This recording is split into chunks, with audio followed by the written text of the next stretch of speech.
샬롬, 은혜교회 최정민 부목사입니다. 지난주에 사회적 거리두기 2.5단계 발표가 또 있었죠. 좌석의 10%까지, 그러니까 우리 교회는 한 150명 정도가 동시에 한 자리에서 예배를 드릴 수 있게 됐습니다. 대면 예배를 드리고자 하시는 분들께서는요, 이제 교회 오셔도 되는 겁니다. 또 온라인 예배도 함께 진행되니까요, 오시기 어려우신 분들은 가정에서 온라인 예배로 함께 동참해 주시면 되겠습니다. 오늘도 하나님이 당신을 사랑합니다라는 책을 가지고 함께 나눔을 진행하려고 합니다. 오늘 이 나눔 가운데 하나님의 위로와 응원이 우리 성도님들과 함께 하길 간절히 기도하겠습니다.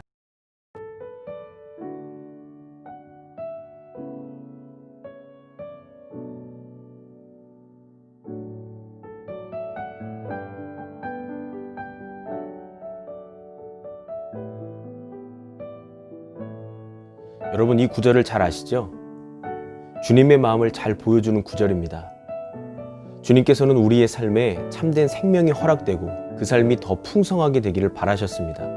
자신의 가장 큰 고통 중에 있을 때에도 남을 생각하는 섬세함을 잃지 않으셨습니다. 예수님께서 십자가를 지고 골고다 언덕을 향해 가실 때였습니다. 예수님께서는 전날부터 고문을 많이 받으셔서 이미 지칠 대로 지쳐 있었습니다. 무거운 사형틀인 십자가를 지고 오르는 것은 더더욱 무리가 있었습니다. 당시 로마 군인들은 군중들 중에서 구레네 시몬을 잡아다가 예수님을 대신하여 십자가를 지도록 했습니다. 성경은 그에게 억지로 십자가를 지었다고 기록합니다.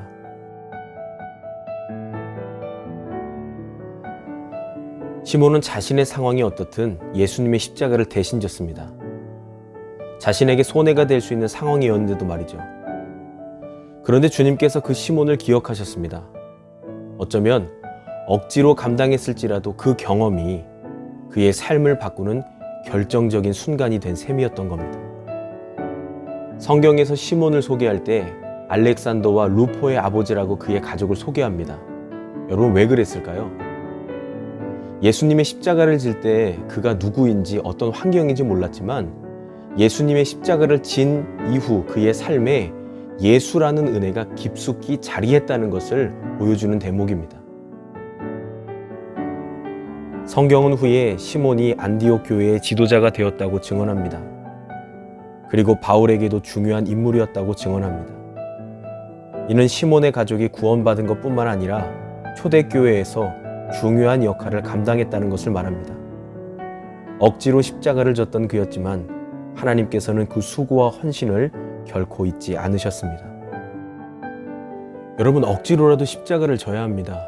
십자가를 지라고 말씀드리면 단순하게 교회에 충성하는 것으로 생각하시는 분이 계세요. 아니면 힘든 봉사를 한다든지 헌금을 무리하게 많이 한다든지. 그런데 그게 십자가를 지라는 주님의 본래 의도는 아닙니다. 십자가를 지라는 주님의 의도는 예수님 때문에 손해를 보는 상황이 오더라도 이를 견뎌내라는 겁니다. 그 상황이 억지로 해야 할 것 같은 상황이 오더라도 말이죠. 여러분, 왠 줄 아십니까? 거기에 최후 승리가 있고 빛나는 면류관이 있기 때문에 그렇습니다. 여러분, 한번 시므온을 보세요. 그가 지금 증명해주고 있지 않습니까? 하나님께서는 그런 사람을 결코 잊지 않으신다라는 겁니다. 사랑하는 성도 여러분, 그 십자가를 함께 지고 가시겠습니까? 오늘 그 물음이 우리에게 계속 되뇌어졌으면 좋겠습니다. 주일을 앞둔 토요일입니다. 내일은 대면 예배가 진행됩니다. 그리고 온라인 예배도 함께 병행됩니다. 여러분, 어디서 예배를 드리든 간에 마음을 다해서 하나님께 진심으로 나아가는 그런 예배자가 되셨으면 좋겠습니다. 샬롬, 주님의 은혜와 주님의 사랑이 우리 1교구 성도님들과 함께 하시기를 간절히 기도하겠습니다.